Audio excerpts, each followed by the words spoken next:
Hello, today we're going to take a look at this Beast blender. It's a B6 model, and we're going to find out why it might not blend some of the time. First off, let's take a look at this power switch. We kick it on, and we have a white light, meaning it is ready to blend. Green light means it's blending. But let's take a look at some other things that might cause it to fail.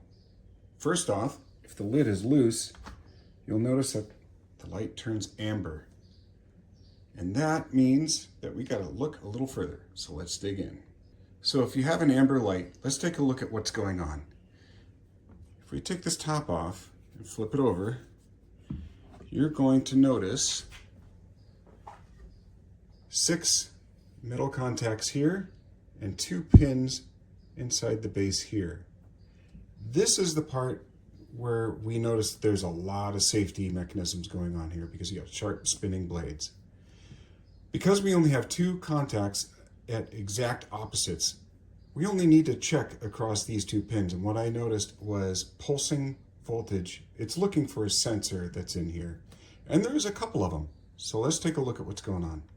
Okay, here we have the blade assembly.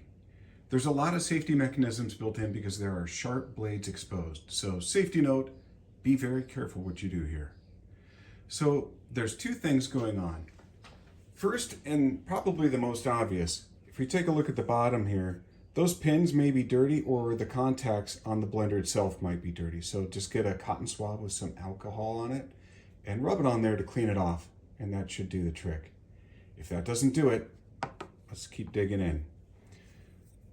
Another thing that could happen is the lid isn't pressed on tight enough. There are 2 sensors in this base that tell whether it's on tight or not. To find out whether it's working or not, take a look at this blade assembly and you'll see there's a metal disc or sensor. We'll get to that in a second. Rotate the blade so that it's visible just to the right side of it. There we go. Now, the other 2 blades are now pointing to the sensors that are hidden underneath the rubber cushion. So if I click on it, you can hear that, and you can hear that one. So what we just did there is both of those buttons need to be pressed in order for it to pass on the signal over the temperature sensor back to the blender and let it know it's okay to blend and turn that LED white. So what you need to do is make sure there's no debris, food, or anything either above or below this rubber gasket, and make sure that you can hear those buttons clicking. If you do that, the next thing that could be going on is this guy right here. That's your temperature sensor. What it wants to know is if the food you're blending is at room temperature or colder. If it's hot, then it will take that light on the front of your blender and it will flash red. And it will keep flashing red no matter what you do until you turn off the power and turn it back on again. Okay, I realize this might be a little technical for some of you, but what we're looking at is I've got my ohm meter set up and we're going to take a look at those 2 metal pins with the jar attached to see what kind of resistance we're getting. There we go. Perfect.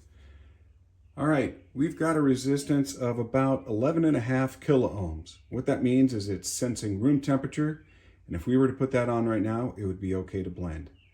But if the jar wasn't attached all the way, if I were to loosen it up just a little bit, you'll see that value changes.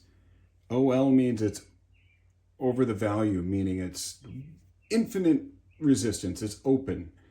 And that's what those 2 switches are doing in there. Is you need them both pressed in order for it to pass on that signal from the temperature sensor. So the way the temperature sensor works is if you have a hotter liquid in here, the resistance will drop. If it's colder, the resistance will go up. I had ice water in here a little bit ago. It was up around 20 kiloohms. And if you have hot water in there, it'll drop down to and even below 2 kiloohms. So what would happen if we take a look at the blender here? We see, hopefully you can see, we have our amber light on. What if we were to take a low resistance value and tap it to that? Let's see what would happen. There we go. That's around 1.5, close enough. So what that's going to tell the blender is that the jar is on, but the food that's in the jar is extremely hot. Let's take a look at it now. And there you go. It's flashing red, and it will keep flashing red no matter what you do until you go behind the unit, turn it off, turn it back on, and now it's white, ready to blend. Good to go.